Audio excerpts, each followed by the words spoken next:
Remarquant des choses étranges chez sa fille, une mère installa secrètement une caméra dans la maison, et la vérité choquante sur cette famille apparemment paisible commença à éclater au grand jour. Personne n'imaginait que l'homme que la fille appelait papa pouvait faire de telles choses en l'absence de personne, mais le pire, c'est que ceux qui savaient restèrent silencieux.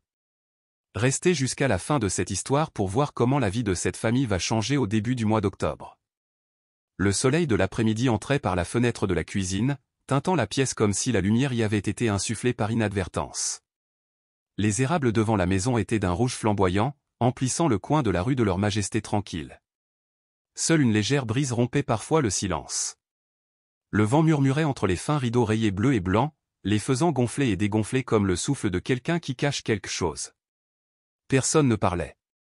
Seul le tic-tac de l'horloge murale et l'arôme du poulet glacé au miel, mêlé à la purée de pommes de terre et au beurre, emplissaient l'air, rappelant à quiconque le respirait que c'était censé être une soirée familiale normale. Camilla posa la dernière assiette sur la table, souriant à son mari et à sa fille comme si elle n'avait besoin que d'eux. Hector parlait d'un nouveau projet professionnel, gesticulant à chaque mot, sa voix résonnant sur les murs de la cuisine. Isabella resta assise en silence, piquant ses carottes vapeur avec une fourchette. Camilla fronça légèrement les sourcils. Le travail a été vraiment dur ces derniers temps. Hector claqua sa langue, versant plus d'eau dans son verre. Le nouveau patron est coriace, mais il faut savoir le jouer. Tu comprends? Camilla hocha la tête, mais son regard resta fixé sur le poignet gauche de sa fille. Là, sous la manche de son pull rose, apparaissait un bleu-violet de la taille d'une pièce de 5 pesos. Maman pencha légèrement la tête et demanda du regard, « Isabella, qu'est-il arrivé à ton bras ?» La jeune fille sursauta et retira sa main comme si elle s'était brûlée. Mais elle força un sourire rapide. « J'ai trébuché dans l'escalier, maman. » « Non, ce n'est rien. » Hector s'arrêta un instant, puis laissa échapper un petit rire. « Oui, elle est vraiment maladroite. Tout comme sa mère quand elle était petite. » Camilla rit, presque par réflexe, mais son cœur s'emballa. Quelque chose clochait. Ce n'était pas la première fois qu'elle voyait des bleus sur sa fille. À chaque fois, Isabella les expliquait par des excuses similaires, elle avait heurté l'encadrement de la porte, le bord de la table ou glissé en jouant. Les enfants tombent tout le temps, se rappelait-elle. Mais pourquoi les yeux de sa fille semblaient-ils si tristes cette fois-ci? Le dîner se déroula sous un léger voile de normalité. Hector parla davantage, rit plus fort, comme s'il essayait de noyer quelque chose qui se fendait sous la surface. Camilla sourit et poursuivit sa conversation, mais son esprit dériva comme un cerf-volant emporté par le vent, attiré inexorablement vers Isabella, qui mangeait son dessert préféré en silence, sans dire un mot. Ce soir-là, après que tout le monde fut couché, Camilla nettoya la cuisine en silence. Le bruit de l'eau qui remplissait l'évier se mêlait au fracas du lave-vaisselle. Au mur, le planning de la semaine était affiché, lundi, Hector va chercher Isabella. Mardi, Camilla a son service l'après-midi. Mercredi, elle achète du lait. Elle fixa les notes, ses yeux se souvenant soudain de la veille. Isabella avait un léger bleu sur la nuque. Camilla était partie tôt au travail ce jour-là et n'avait pas eu le temps de poser la question. À l'étage, de petits pas résonnèrent sur le plancher en bois, puis le silence, et puis, des murmures. Camilla se figea, s'efforçant d'entendre. « Désolé.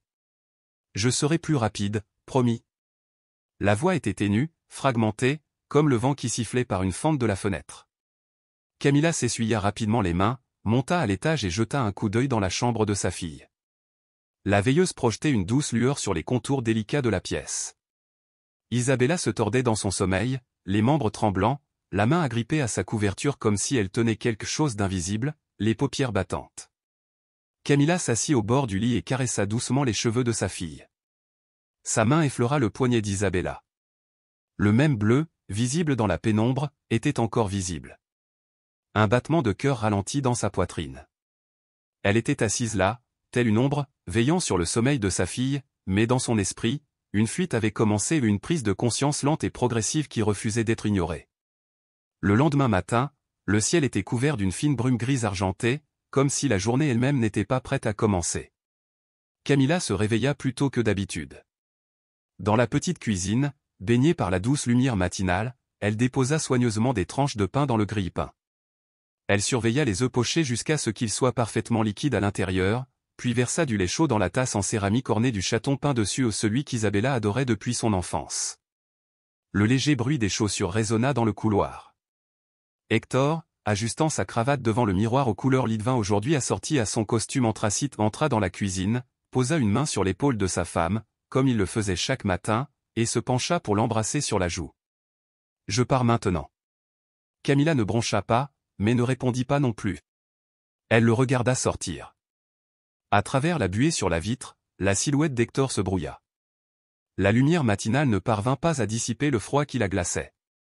Le petit déjeuner fut servi. Isabella était assise en silence, les pieds ballants au-dessus du sol, remuant son lait avec une cuillère, les yeux baissés. Ses cheveux lui tombaient sur le visage, cachant presque entièrement ses joues. Camilla se redressa, sa voix douce. « Avez-vous bien dormi ?» Isabella tressaillit légèrement. « Hier soir, je t'ai entendu parler dans ton sommeil, ma chérie. Il se passe quelque chose à l'école ?» Il y eut un instant d'hésitation. La jeune fille se mordit la lèvre, puis la serra fort, comme si elle ne savait pas quoi dire. Finalement, elle secoua vivement la tête, résolument. « Rien, maman. Juste un cauchemar. » Camilla ne posa plus de questions. Elle fit des œufs brouillés, mais n'en prit pas une bouchée. Les mères qui grandissent dans la peur reconnaissent toujours ce regard. Le hochement de tête d'un enfant n'est pas toujours un signe de paix. Parfois, ce n'est qu'une petite barrière fragile, une petite barrière protégeant quelque chose de plus profond. Parfois, le silence est le cri d'aide le plus clair. Elle emmena sa fille à l'école, comme d'habitude. La cour était baignée de soleil, et les rires des autres enfants résonnaient par grappes. Mais Isabella serrait fermement la main de sa mère, comme si elle avait peur de la lâcher. Ce n'est qu'à l'entrée de la classe qu'Isabella la lâcha. Avant de disparaître derrière la porte, elle se retourna et lui fit un faible signe de la main. Camilla lui fit signe de la main, mais ne partit pas immédiatement. Elle resta là 1 minute de plus dans la cour bondée, le cœur vide et douloureux. Une brise du début de l'automne soufflait à travers son chemisier fin, inhabituellement froide pour cette heure de la journée. À l'heure du déjeuner, Camilla était assise seule à la table de la cuisine, les yeux plongés dans son café froid. Elle ouvrit son ordinateur portable, ses doigts planant sur le clavier. Pendant quelques secondes, ils restèrent immobiles. Puis elle tapa, caméra cachée pour la maison. Personne ne vous apprend à être mère dans des situations comme celle-ci.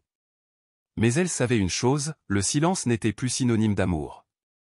Il pleuvait depuis le petit matin, pas une forte averse, mais une légère bruine brumeuse qui voilait les fenêtres de la cuisine.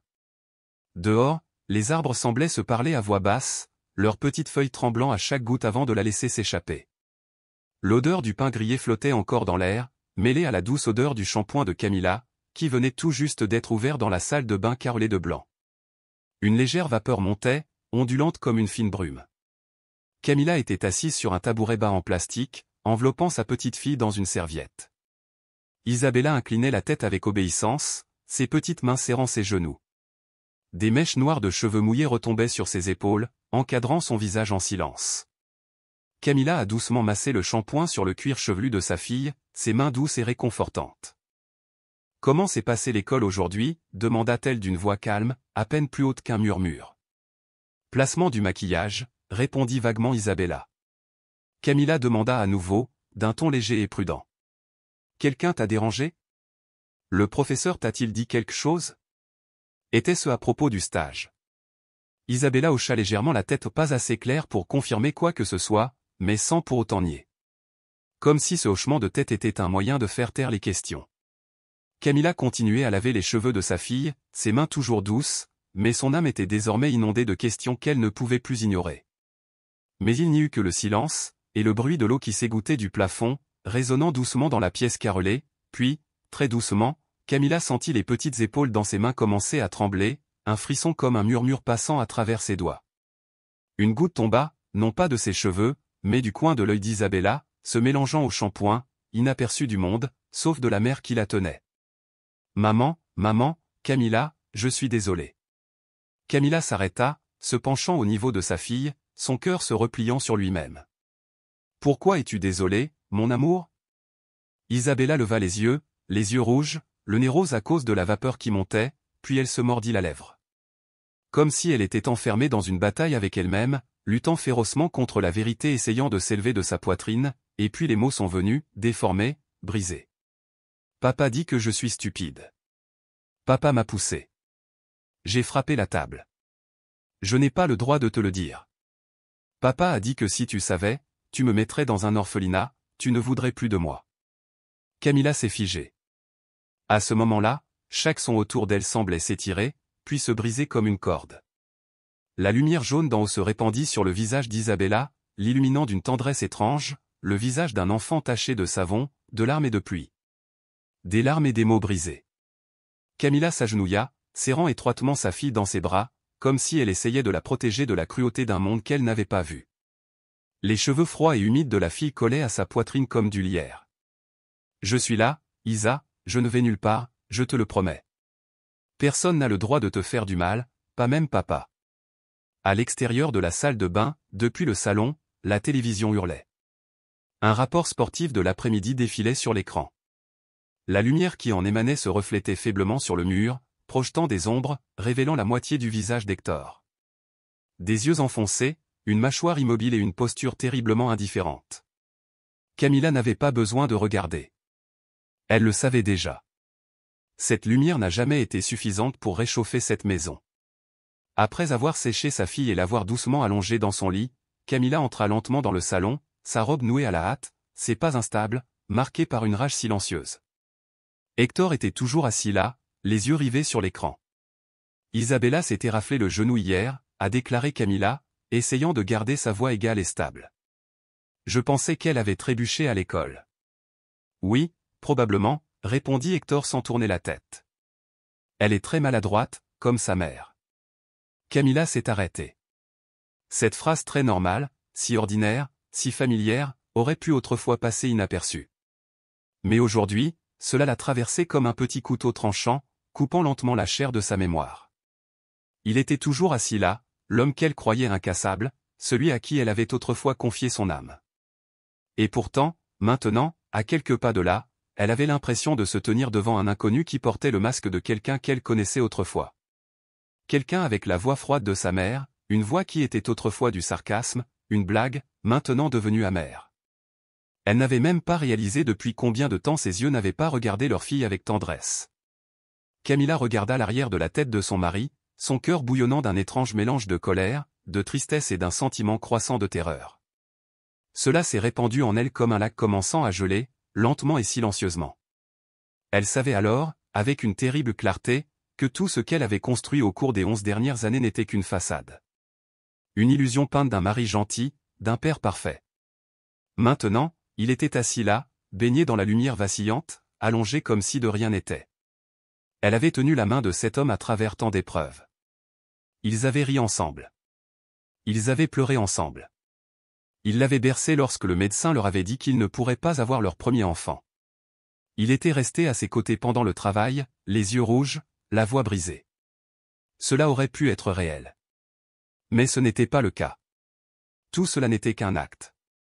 Et peut-être, juste peut-être, ici même dans cette maison, il y avait une autre vérité. Un coin sombre qu'elle n'avait jamais été assez lucide pour voir. Camilla resta là un long moment. Quelques pas seulement les séparaient, mais entre eux s'étendait désormais un abîme. Un gouffre invisible de doute. Comme si un seul souffle suffirait à tout briser.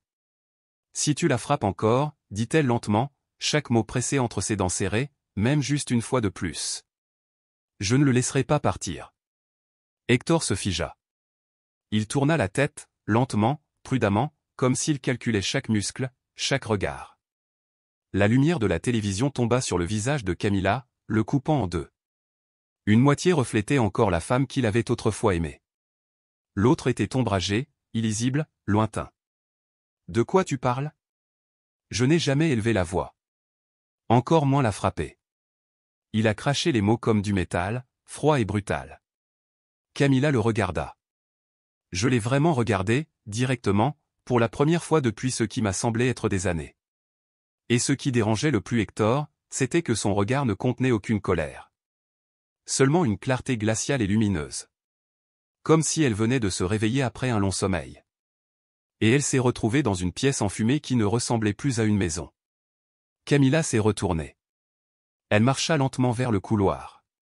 Chaque pas est incertain, comme marcher sur un sol qui pourrait céder. La porte de la chambre se referma derrière elle, non pas avec un claquement, mais avec une finalité silencieuse, comme un point à la fin de quelque chose d'innommé. Maman.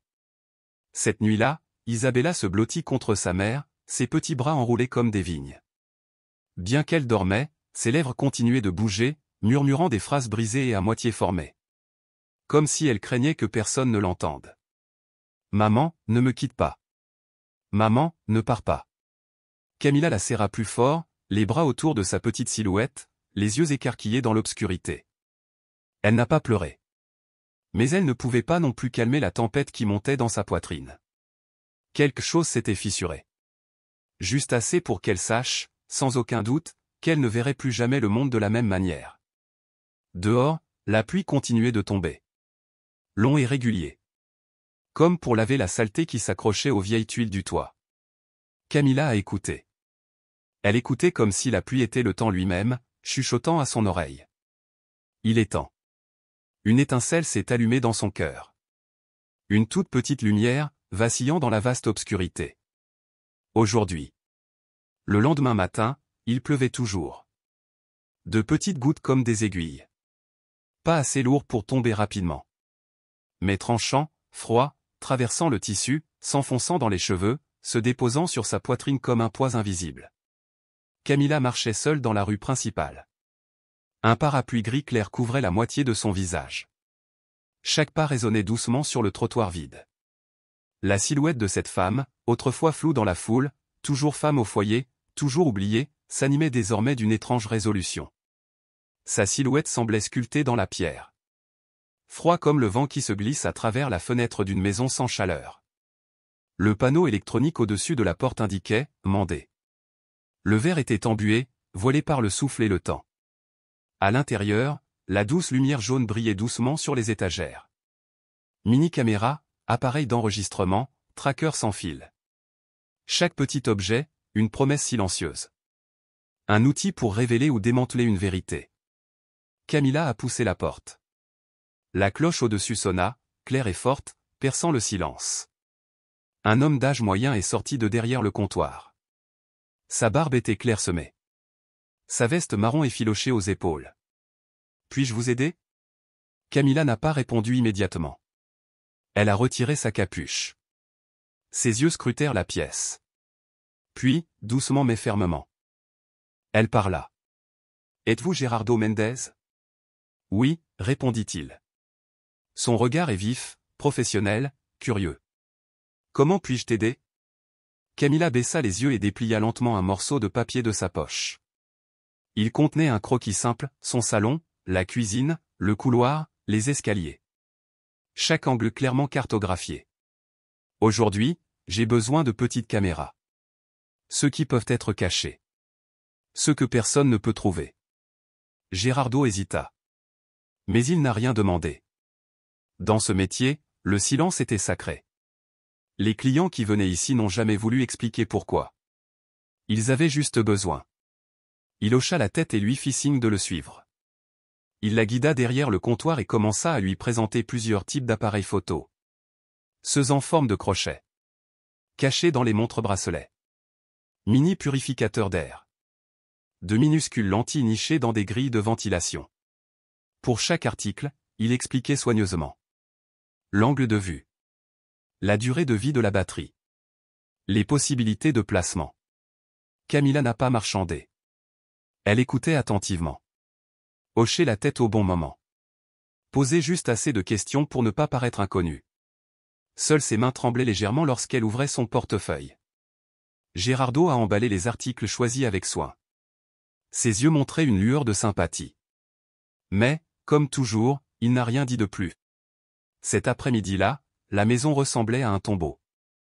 Hector n'était pas encore revenu. Isabella était assise à la table, faisant ses devoirs, un crayon serré fermement dans ses petites mains. Camilla traversa le salon. Dans une main, un sac d'épicerie. Dans l'autre, un chiffon à poussière. Elle s'est arrêtée à la fenêtre. Un appareil photo niché dans le pot d'orchidée. Son objectif pointait silencieusement vers le canapé. Un autre. bien rangés dans l'étagère.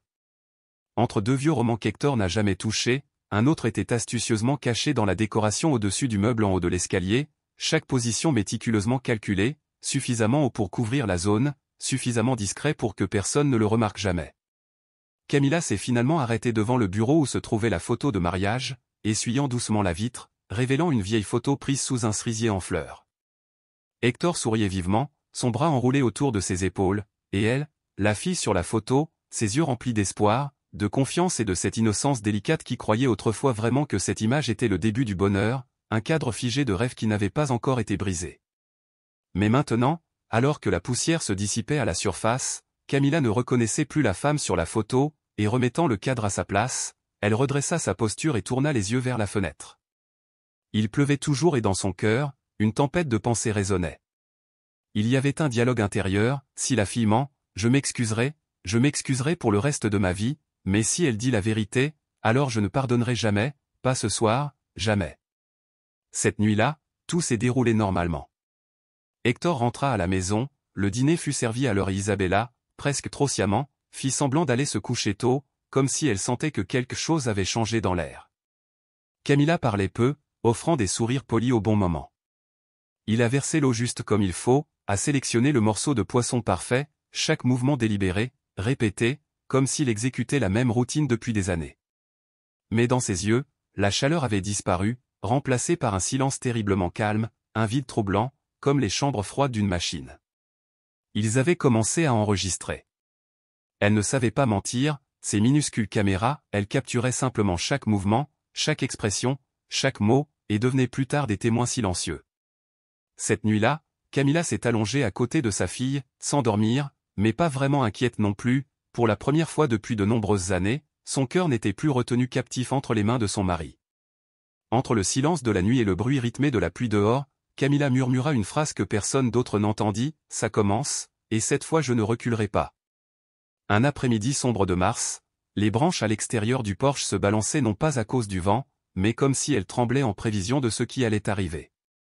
Dans un petit coin du jardin, les galets fraîchement posés portaient encore les traces fantomatiques des empreintes de pas des enfants serpentant à la surface, puis disparaissant dans le néant, comme si quelqu'un avait couru et n'avait jamais osé regarder en arrière.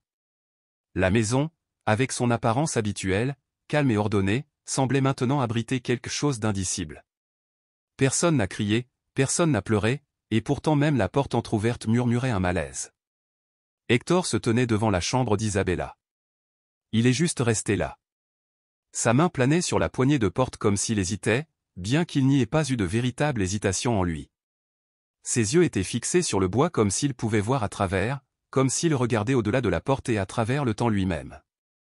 La distance était inférieure à 1 mètre, mais le silence entre lui et la fille derrière cette porte semblait plus large que toute la maison. De l'autre côté, il n'y avait aucun bruit, seulement de temps en temps le léger bruissement du papier, le léger frottement d'un crayon sur un cahier. Isabella avait appris à se taire. À 7 ans, la fillette comprenait désormais que même le son pouvait devenir une invitation dangereuse. 3 jours de suite, Hector s'est arrêté devant la chambre de sa fille. À chaque fois, il s'attardait un peu plus longtemps, et à chaque fois, ses yeux changeaient subtilement, non pas le regard doux et inoffensif des premières années de la paternité, mais quelque chose d'autre, plus profond, plus caché, plus difficile à nommer. Il ne fit rien, pas un mot, pas un pas à l'intérieur, mais ses pauses répétées et déraisonnables transformèrent l'air en plomb. Le 4e jour, il ne resta pas simplement dehors. Il est entré. La caméra cachée dans la plante dans le coin, a enregistré l'image alors que la porte s'ouvrait et qu'Isabella était assise à son bureau pour étudier. Elle a sauté, s'est retournée et a laissé tomber son crayon. Aucun mot ne fut prononcé, mais dans le silence du cadre, Hector s'approcha, se pencha et désigna le carnet. Les lèvres d'Isabella bougèrent, elle dit quelque chose, puis se tut. Ses épaules se soulevèrent légèrement lorsqu'il tendit la main pour lui caresser la tête, un geste qui aurait pu sembler affectueux, mais qui rendit tout son corps tendu comme si elle se préparait à l'impact. Puis le cadre s'est terminé. Le silence est revenu. Mais personne dans cette maison n'était plus vraiment en paix. L'après-midi suivant, Camilla était assise seule dans sa voiture sur le parking de l'entreprise. La faible lumière froide du soleil filtrait à travers le pare-brise, projetant une lueur pâle sur son visage, révélant l'épuisement de quelqu'un qui n'avait pas dormi la nuit précédente. Son téléphone vibrait doucement. Elle a ouvert l'application et a fait défiler jusqu'au flux de la caméra interne. Une série d'images est apparue et elle a sélectionné la vidéo la plus récente de 15h27 la veille. Le cadre s'ouvrait sur une vue depuis l'étagère, montrant une partie du bureau et la porte de la chambre d'Isabella. D'abord, le dos d'Hector. Il marchait lentement, sa main gauche dans sa poche, sa main droite tenant un gobelet en papier rempli de café. Il s'est arrêté. Les yeux de Camilla n'ont jamais quitté l'écran. Chaque geste, chaque mouvement de l'homme qu'elle croyait autrefois si bien connaître, lui semblait désormais étranger, comme si chaque mouvement portait une signification nouvelle et terrible. L'inclinaison de sa tête, le frottement inutile de son nez, la façon dont il se penchait sur le bureau et touchait les cheveux de sa fille. De petites choses, mais pour Camilla, c'étaient des accusations silencieuses. Isabella a appuyé sur pause. L'écran s'est figé. À ce moment-là, Isabella leva les yeux, les lèvres serrées, la peur était évidente dans ses yeux, quelque chose de plus lourd que la simple prudence. Une fille de 7 ans ne devrait pas regarder son père de cette façon. Camilla a posé son téléphone sur le siège à côté d'elle. Elle n'a pas pleuré, mais dans son cœur, quelque chose s'est fissuré, doucement, lentement, comme de l'eau s'infiltrant à travers un mur endommagé. Ses doigts serraient le volant, ses articulations étaient blanches de pression. Elle prit une inspiration si froide, si lente, qu'elle lui fit mal aux poumons. Cet après-midi-là, lorsque Camilla rentra chez elle, Hector était déjà parti pour son voyage d'affaires prévu, une conférence de 3 jours à Guadalajara, évoquée avec désinvolture la semaine précédente. Elle a vérifié le matériel d'enregistrement. Toutes les données ont été sauvegardées sur un disque privé, enfermé en toute sécurité dans un tiroir. Isabella était toujours assise par terre, jouant avec des puzzles. Ses yeux se posaient de temps en temps sur sa mère, à la recherche d'un signal silencieux lui indiquant qu'il était prudent de se sentir en sécurité. Camilla était assise à côté de sa fille sans parler. Elle tendit doucement la main et glissa une mèche de cheveux d'Isabella derrière son oreille. « Bonjour, as-tu mangé » demanda Camilla d'une voix calme et basse. « J'ai déjà mangé » répondit Isabella, « j'ai mangé une banane et des biscuits. » Le récit simple de la fillette continuait comme un petit ruisseau déterminé qui coulait à travers les rochers et les sous-bois, essayant de dire dans sa propre langue calme, « Maman, je vais bien. » Camilla écoutait sans hocher la tête, sans interrompre, mais ses yeux, après avoir été absents pendant tant de jours, étaient enfin, complètement là. Cette nuit-là, elle ne s'est pas allongée à côté d'Isabella. Elle était assise dans le bureau, ouvrant les vidéos une par une, jouant chaque image lentement, soigneusement. Chaque fois qu'elle appuyait sur play, elle notait l'heure, le comportement, les gestes. Parce que maintenant, tout comptait. Tout avait changé. Et elle ne pourrait plus jamais détourner le regard. Je voulais être sûr que son inquiétude ne venait pas de la paranoïa, quand l'écran a montré le moment où Hector a touché l'épaule de sa fille Camilla, a placé sa main sur sa poitrine, son cœur battait à tout rompre, comme s'il comptait à rebours jusqu'à quelque chose d'inévitable, il pleuvait toujours. Mais cette fois, Camilla ne se cachait plus sous un parapluie, elle était sortie pour laisser la pluie toucher ses cheveux, son visage et les décisions à venir cette nuit-là, après qu'Isabella se soit endormie. Camilla était assise en silence dans le bureau, le programme de travail était posé sur son bureau, l'invitation à la conférence de Monterrey était toujours scellée dans l'enveloppe, un événement qu'elle avait refusé plusieurs fois auparavant. Camilla ouvrit son téléphone.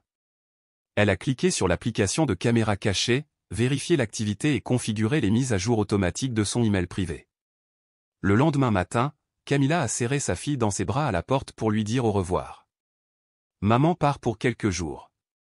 N'oublie pas de manger et de dormir à l'heure. Oui, sa voix était douce, sa main s'attardait toujours dans les cheveux de sa fille. Isabella serra les lèvres et hocha la tête, elle était habituée à ce que son père parte, mais cette fois, c'était sa mère qui partait, Hector se tenait juste derrière.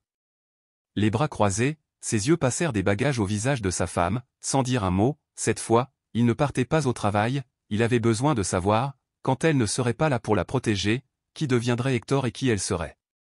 Camilla se retourna, Isabella s'éloigna lentement, mais ses yeux montraient déjà un sentiment de prudence, un bip retentit dans l'obscurité, Camilla ouvrit les yeux, l'horloge indiquait exactement 8 heures du soir, elle était assise seule dans la petite chambre d'hôtel à Monterrey, les rideaux n'étaient pas tirés. Les lampadaires projetaient une traînée jaune pâle sur le mur à travers la fente de la fenêtre, mais la seule lumière qui éclairait son visage venait désormais du téléphone posé sur ses genoux, une lumière bleue pâle et froide qui éclairait directement ses yeux grands ouverts qui ne s'étaient pas fermés. Camilla a ouvert l'application appareil photo, la cuisine de sa maison était encore sombre, avec seulement le voyant lumineux de l'appareil d'enregistrement dans le coin du plafond qui brillait faiblement, elle a cliqué sur l'enregistrement automatique. « Bonjour, un nouveau clip est apparu. » Il était 17h42, elle l'avait déjà regardé au moins 2 fois.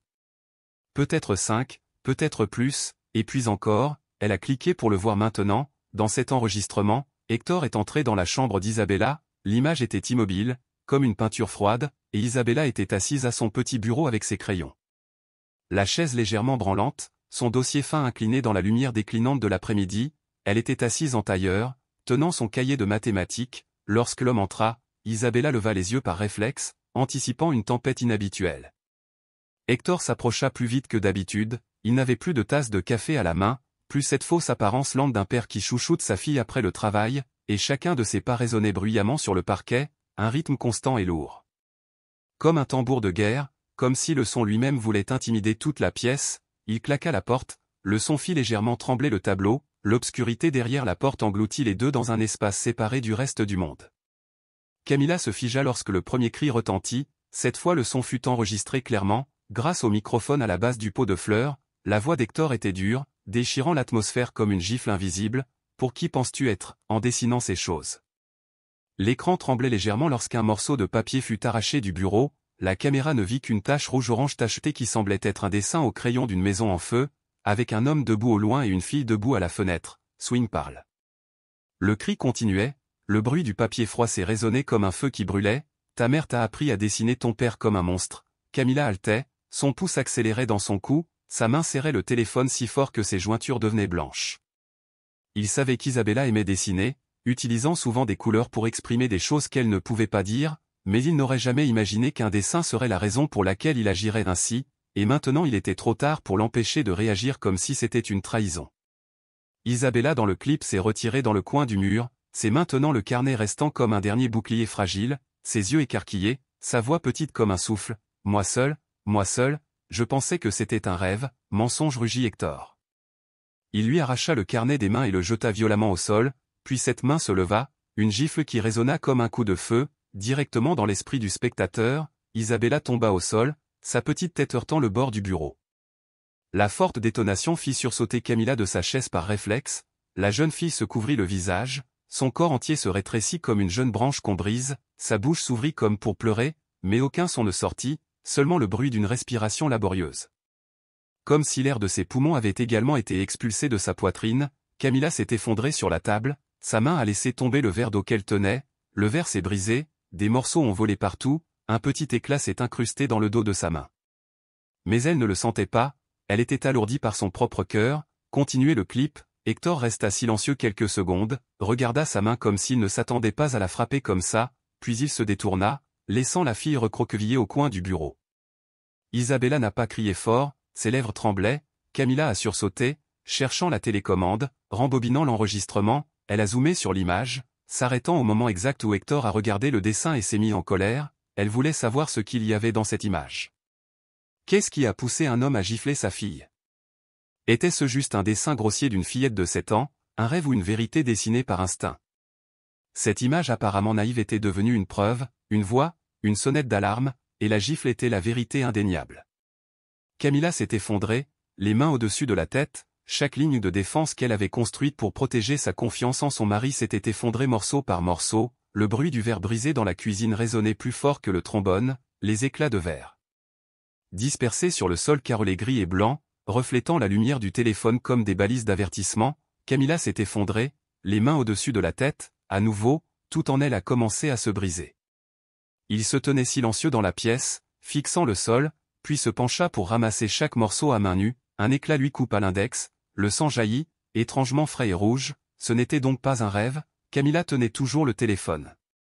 Ses yeux toujours rivés sur la vidéo, rembobinant, une partie d'elle ne voulait et plus regarder, l'autre partie ne pouvait pas détacher son regard, comme quand on voit un accident, on sait ce qui va arriver mais on espère toujours autre chose.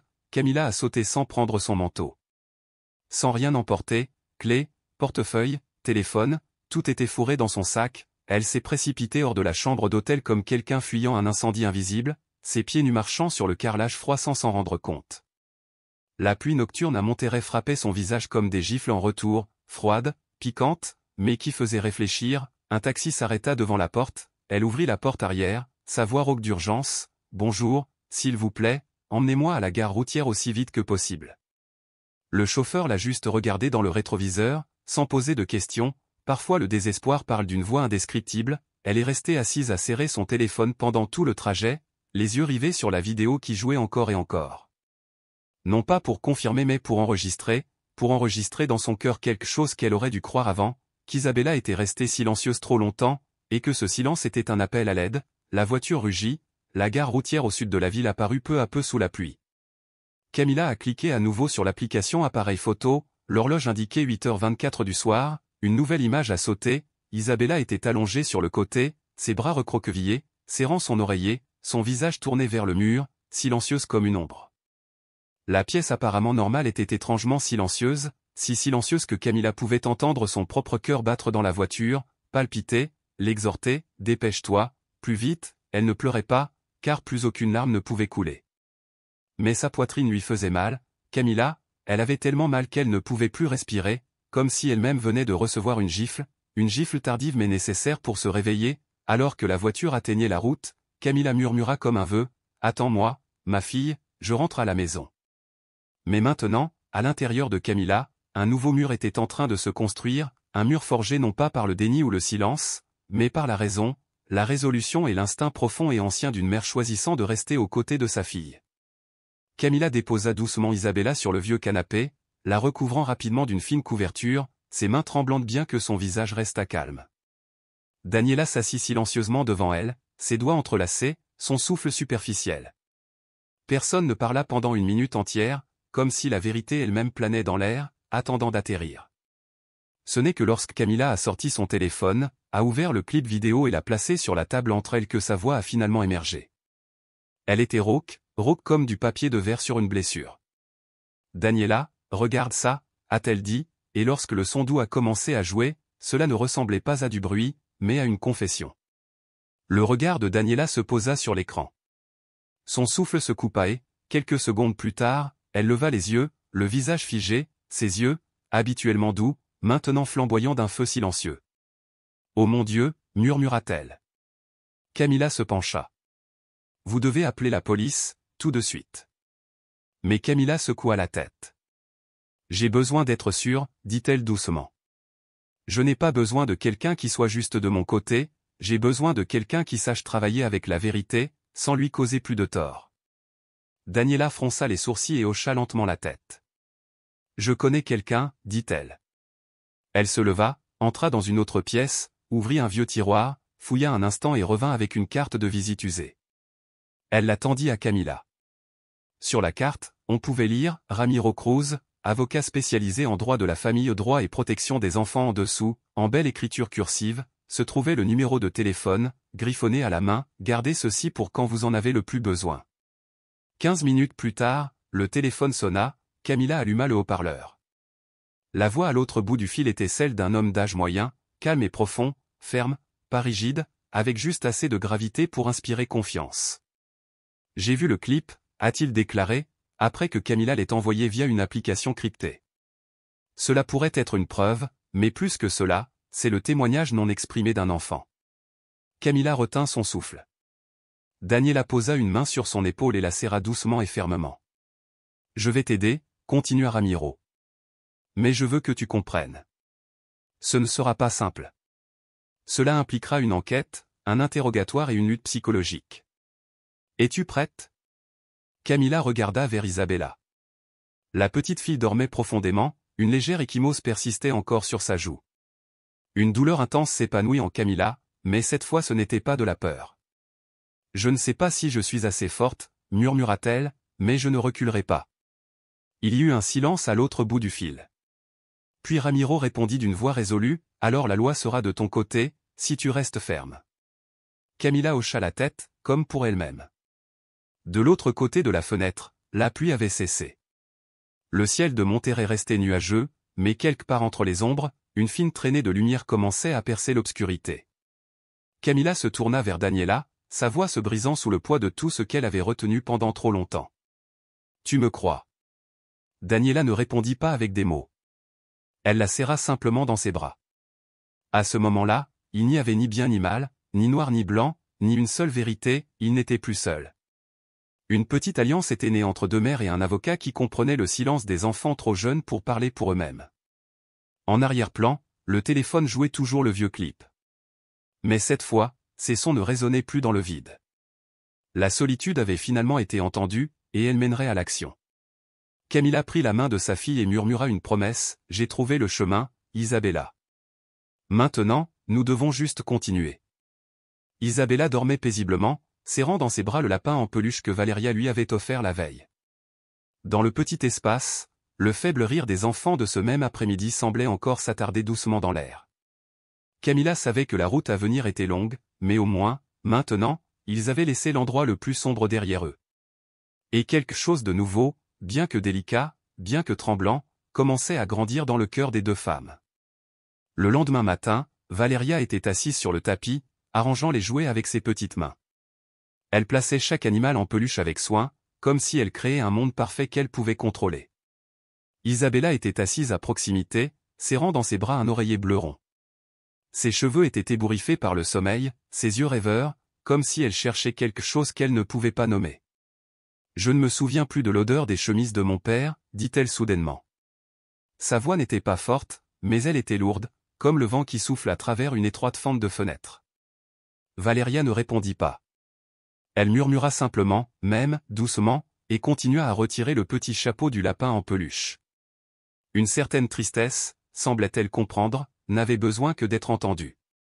Cet après-midi-là, Camilla se tenait devant la porte du vieil appartement, tenant une fine enveloppe et son téléphone. Elle monta les escaliers en bois usé, chaque marche ferme comme un battement de cœur, sa détermination la préparant au combat. Depuis le balcon du deuxième étage, Teresa Vilga, la voisine curieuse, regardait en bas, sa voix forte et sans filtre, elle se dispute probablement encore avec son mari. Pauvre fille, née dans un tel pétrin. Camilla serrait fermement la poignée de porte. Son visage était calme, son cœur turbulent comme des vagues déferlantes. L'appartement était silencieux.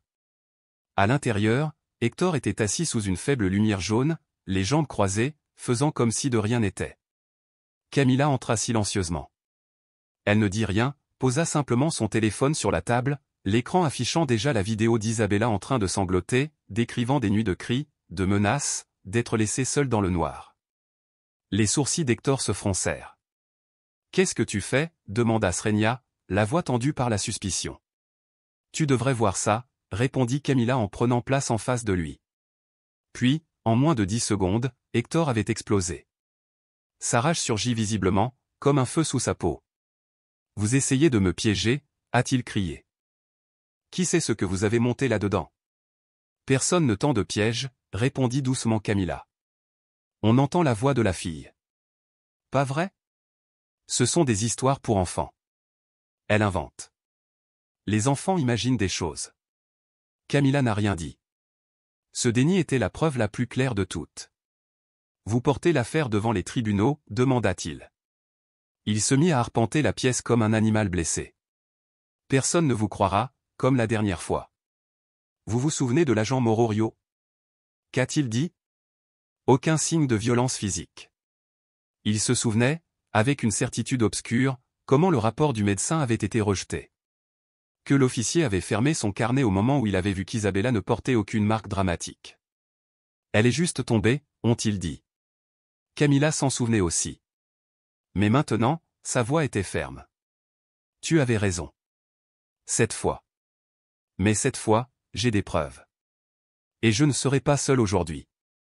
Les yeux d'Hector se rétrécirent. Que veux-tu dire ? Camilla sortit une enveloppe, une photocopie du dossier de conseil psychologique, signé par le docteur Patricia Gutiérrez. Elle contenait également un rapport du professeur Thomas Esquivel, le professeur d'art qui avait remarqué pour la première fois les étranges marques sombres dans les dessins d'Isabella. Hector rit, d'un rire bref et aigu, comme du verre brisé. Alors tu es sa mère. Es-tu seulement sûr que je suis son père ? Le venin dans ses yeux était indéniable. Camilla se figea, non pas de doute, mais d'insulte. Juste un détail qui ne te ressemble pas, et soudain tu nies tout, demanda Srenia, la voix tremblante. Tu es sûr, répéta Camilla. Hector haussa les épaules. J'ai entendu Javier Avila dire une fois, qui peut vraiment être sûr de qui un enfant tient ? Et tu as choisi de croire ça? À propos de ta propre fille, dit doucement Camilla. Il ne répondit pas. Il se leva. Je n'ai pas besoin de gagner, a-t-il déclaré. J'ai juste besoin que ma fille soit en sécurité. Camilla a quitté l'appartement sans se retourner. Dans les escaliers, son téléphone a sonné. C'était Lourdes Ibarra, sa vieille amie. Tu es si égoïste, dit Lourdes dès que Camilla eut répondu. Les enfants, qui ne les gronde pas. Pourquoi prends-tu tout si au sérieux? Camilla sourit, mais c'était triste. Elle a mis fin à l'appel. Cet après-midi-là, chez Daniela, Isabella dessinait. Valeria était assise à côté d'elle, utilisant un crayon bleu pour dessiner des nuages à côté du soleil. Où est passée maman Camilla? Demanda Isabella en voyant sa mère revenir. Maman est allée parler de quelque chose d'important, répondit Camilla. Isabella s'appuya sur l'épaule de sa mère, sa main serrant toujours un crayon rouge. Maman, qu'est-ce que tu dessines? Demanda-t-elle. Je te dessine, toi et moi, dit doucement Camilla. Debout devant la porte de ton école. La dernière fois, mon père n'est pas venu, dit doucement Isabella. Camilla ne répondit pas. Elle serra simplement sa fille plus fort dans ses bras. Son cœur était lourd, elle savait que le pas qu'elle avait fait était un pas qu'elle ne pouvait pas revenir en arrière. Mais au moins maintenant, elle n'était pas seule. Le lendemain matin, Camilla a rencontré l'avocate Alicia Madro et l'assistante sociale Carmen Delgado. Après une évaluation officielle du statut à haut risque, elles ont ouvert un dossier, complété les documents et signé une ordonnance d'urgence demandant une ordonnance de protection temporaire contre Hector. À l'extérieur du palais de justice, la douce lumière du matin se répandait doucement sur le chemin de pierre. Camilla ne se sentait plus comme une épouse soumise. Elle était une mère. Et ce combat nécessaire et sacré, l'amènerait jusqu'au bout. Il était assis silencieusement au fond de la salle, sa présence à peine remarquée parmi les ombres des murs de la salle d'audience. Il avait entendu beaucoup de choses au bureau, la voix rauque d'Hector aboyant lors des appels téléphoniques, la frustration amère dans son ton lorsqu'il parlait de cette petite fille têtue à la maison et pourtant il avait choisi le silence, enterrant ce qu'il savait sous une coquille de peur et de détachement. Mais maintenant, alors que l'enregistrement jouait, son visage pâlit et le silence n'était plus un refuge. Pour la première fois, le silence est devenu témoin. La salle d'audience retint son souffle tandis que la voix du juge s'élevait et résonnait sur les hauts murs impassibles. Le défendeur, Hector Reyes, est condamné à 6 mois de prison pour maltraitance d'enfants. Selon l'article 183b du Code pénal, il est également interdit à l'accusé d'initier toute forme de contact direct ou indirect avec la victime, Isabella Reyes, jusqu'à ce qu'elle atteigne l'âge de 18 ans. Pendant un long moment, personne ne bougea. Les mots flottaient dans l'air tranchant, définitif et irréversible. Puis soudain, Doña Carmen, la mère d'Hector, se leva du banc comme un ressort serré qui se détache. Non, non, ce n'est pas de la justice, cria-t-elle, sa voix brisée par une incrédulité brute. Mon fils ne l'a pas maltraité. Il l'a discipliné comme tout bon père le ferait. Vous ne savez plus comment élever des enfants. Sa voix devenait plus forte à chaque mot, tremblante d'indignation, jusqu'à ce que son corps soit rapidement maîtrisé par un agent de sécurité du tribunal. Anna Cecilia, la femme assise à côté d'elle, tendit la main pour saisir son poignet, murmurant quelque chose entre ses dents serrées. Carmen arracha son bras, toujours furieuse, les yeux fous de fureur. Ils détruisent une famille à cause d'une crise de colère, cracha-t-elle, venimeuse et inflexible.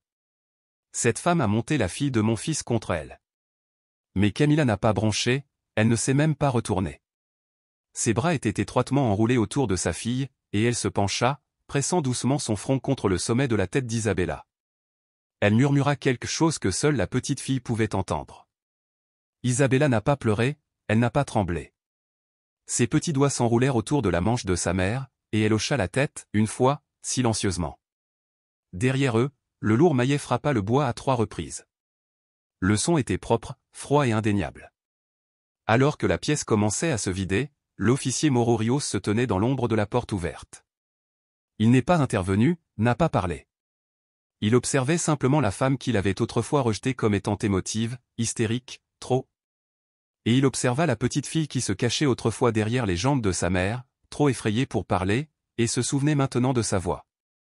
Cette petite voix fragile qui avait murmuré un jour, « S'il te plaît, ne lui dis pas que j'ai dit quelque chose », elle se met en colère. Et peut-être, juste peut-être, a-t-il finalement compris que parfois, ce qu'un rapport ne disait pas était plus puissant que ce qu'il disait. Cette peur laisse des empreintes digitales invisibles à l'œil nu. Que la justice, même retardée, reste la justice si seulement le monde ose écouter. Camilla et Isabella sont parties sans se retourner, non pas parce qu'elles n'étaient pas brisées, mais parce qu'elles en avaient assez d'avoir peur. Camilla n'avait pas gagné une grande guerre, mais pour elle et sa fille, la justice aujourd'hui ne se mesurait pas en temps de prison. C'était une porte ouverte, une porte à travers laquelle une petite fille pouvait sourire à nouveau, pouvait grandir sans jamais avoir à demander à personne « S'il te plaît, ne me frappe plus ». Le nouvel appartement était au 2e étage, un coin tranquille d'un complexe ancien mais ensoleillé. La fenêtre donnait sur une cour commune où les enfants riaient et jouaient l'après-midi, où les voisins âgés s'asseyaient sous les arbres, lisant les journaux avec une grâce lente. Camilla a placé un petit pot en argile à côté de la porte d'entrée. Elle l'avait planté de ses propres mains, en utilisant la terre du parc voisin. Isabella se pencha sur la petite pousse faible et murmura « Nous pouvons l'appeler Luz, maman, parce que je crois en toi. Il n'y aura plus d'obscurité ici. » Camilla sourit. Elle se pencha pour attacher les lacets de sa fille, sa voix plus légère qu'un souffle. « Oui, mon amour, Luz est le plus beau prénom que j'ai jamais entendu. » Tous les mardis et vendredis, Camilla emmenait Isabella rendre visite au docteur Patricia Gutiérrez, la psychologue scolaire. Les murs du bureau étaient peints en vert jade et les dessins des enfants flottaient partout comme des espoirs colorés. Un jour, Isabella lui tendit silencieusement une image, une maison avec une porte grande ouverte, un grand arbre dans le jardin et un toit dessiné au crayon jaune vif. « Je veux que notre maison ait un grand arbre, comme ça, quand je suis triste, je peux m'asseoir dessous. Mais ici, il ne me frappe pas, et je n'ai plus besoin de me taire. » Ces mots flottaient doucement dans l'air calme du bureau du docteur Gutiérrez, doux, mais chargé de tout ce qui les avait précédés. Elle était assise en tailleur sur le tapis, des crayons éparpillés à côté de son dessin d'une maison aux fenêtres jaunes, d'un grand arbre avec une balançoire et de 2 bonhommes allumettes, un grand, un petit, se tenant la main au soleil. Le docteur Patricia regarda Camilla par-dessus ses lunettes, sa voix tremblante alors qu'elle posait une main chaude sur le dos de l'enfant. Ils ont traversé les ténèbres. Maintenant, nous allons avancer ensemble dans la lumière. Cet après-midi-là, après l'école, Isabella serrait son carnet de croquis en attendant à l'entrée. À côté d'elle se tenait Valeria Jiménez, une fille aux tresses rebondissantes et au rire comme des carillons éoliens. Les parents de Valeria, Marcos et Alejandra, se sont approchés avec des sourires faciles. « Veux-tu venir au parc avec nous ?» demanda Alejandra. « Il y a beaucoup d'espace pour que les filles puissent courir. » Camilla hésita, puis hocha la tête. Quelques minutes plus tard, Valeria tira Isabella vers les balançoires. « Allez, je vais te montrer le swing le plus haut de tous. » Isabella s'arrêta, jeta un coup d'œil à sa mère, puis la suivit prudemment, mais volontiers. Camilla était assise à côté d'Alejandra sur un banc, son cœur battant pour des raisons qu'elle ne comprenait pas vraiment. Et puis c'est arrivé, une explosion de sons, de lumière, de liberté. Isabella a ri. Pas un rire timide, pas un rire poli. C'était sauvage, résonnant, empreint de joie. Valeria poussa la balançoire et Isabella se pencha en arrière, ses cheveux au vent, ses yeux plissés dans la lumière du soleil. Camilla tourna rapidement la tête, faisant semblant de regarder les arbres. Elle s'essuya la joue. Ses mains sentaient légèrement le savon à la cannelle. Marcos est revenu avec 2 glaces à la mangue. Un pour chaque petit aventurier, sourit Alejandra en lui tendant un mouchoir. Elle se pencha plus près, sa voix douce. Son rire est magnifique. À la maison, Valeria parle tout le temps de sa nouvelle amie spéciale. Elle s'arrêta. Vous savez, les enfants se comprennent mieux que nous. Parfois, vous n'avez pas besoin de beaucoup de mots. Camilla tenait l'emballage de la glace entre ses doigts comme s'il risquait de fondre si elle le lâchait. Ses yeux suivaient Isabella marchant, parlant, ses bras se balançant librement. Ne pas s'accrocher, ne pas broncher lorsqu'on le touche, ne pas reculer sous les mots. Plus tard dans la soirée, après le dîner et juste une simple assiette de riz frit et d'œufs avec de la sauce soja, l'appartement était baigné d'une lumière dorée. Isabella était assise par terre en train de plier du linge propre, son petit visage sérieux tandis qu'elle faisait correspondre soigneusement les coins. « Tu te souviens quand nous étions encore dans la vieille maison ?» demanda-t-elle sans lever les yeux. Camilla, pliant des chaussettes, répondit doucement. « Oui, je me souviens. » Isabella lissa une petite chemise bleue. « À l'époque, je rêvais d'un bouton magique. Je pouvais appuyer sur un bouton et tout disparaissait. Les mains de Camilla s'arrêtèrent. Maintenant, demanda-t-elle. Isabella n'a pas répondu au début. Elle plaça doucement la chemise dans le panier et se pencha près de sa mère. Maintenant, je n'ai plus besoin de boutons, murmura-t-elle. Parce que je t'ai. Camilla la regarda. Oui, mais je veux que nous nous souvenions toujours pourquoi nous sommes partis. Non pas parce que nous étions piégés, mais parce que nous étions prêts à être libres. Isabella hocha la tête. Puis elle prit une nouvelle feuille de papier dans la boîte de crayons. Elle a commencé à dessiner 2 femmes debout dans un jardin rempli de fleurs, une grande, une petite et au-dessus d'elle, un soleil souriant. À côté d'eux se trouvait un pot étiqueté loose. Le lendemain matin, Camilla a reçu un appel téléphonique de Laetitia Gomez, la conseillère pédagogique de l'école. Isabella s'adapte bien, dit-elle. Elle commence à parler avec ses camarades de classe, surtout autour de Valeria. Et hier, elle a levé la main en cours de sciences. Toute la classe a applaudi. Camilla sourit en serrant le téléphone plus fort. Merci, merci beaucoup. Ce soir-là, Camilla s'est arrêtée au supermarché rose. Elena, la caissière, les a reconnus. Elle a l'air plus heureuse ces jours-ci. Tu aimes toujours les bonbons à la mangue, n'est-ce pas? Isabella hocha la tête avec un sourire timide. À l'entrée, don Luis Calderón, le vieux voisin aux cheveux gris, arrosait ses plantes. Bienvenue dans le quartier, dit-il chaleureusement. La fleur près de votre porte est magnifique, tout comme le sourire de votre petite fille. Camilla ne pouvait qu'acquiescer. À la tombée de la nuit, une douce brise soufflait à travers la fenêtre. Isabella coloriait à son bureau. Camilla est venue derrière elle et a enroulé une couverture légère autour de ses épaules. Qu'est-ce que tu dessines? Aujourd'hui je dessine un chemin. Mais cette fois, il n'y a plus d'obscurité. Les derniers rayons du soleil filtraient à travers les feuilles des arbres, projetant des taches dorées sur le sol carrelé. À l'intérieur, l'odeur du pain aux bananes flottait doucement, comme une berceuse de paix. Camilla remuait la crème sur le feu, ses mains calmes, son regard tendre.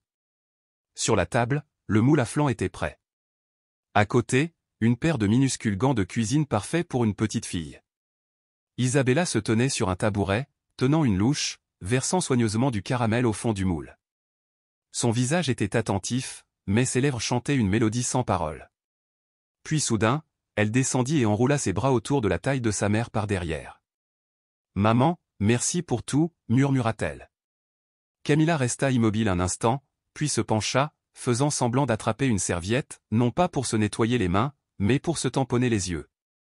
Lorsqu'elle s'est tournée pour serrer sa fille dans ses bras, elle a souri, un sourire avec des larmes cachées, mais aussi la conviction silencieuse d'une mère qui avait résisté à une tempête et qui tenait toujours la main de son enfant dans chaque vent.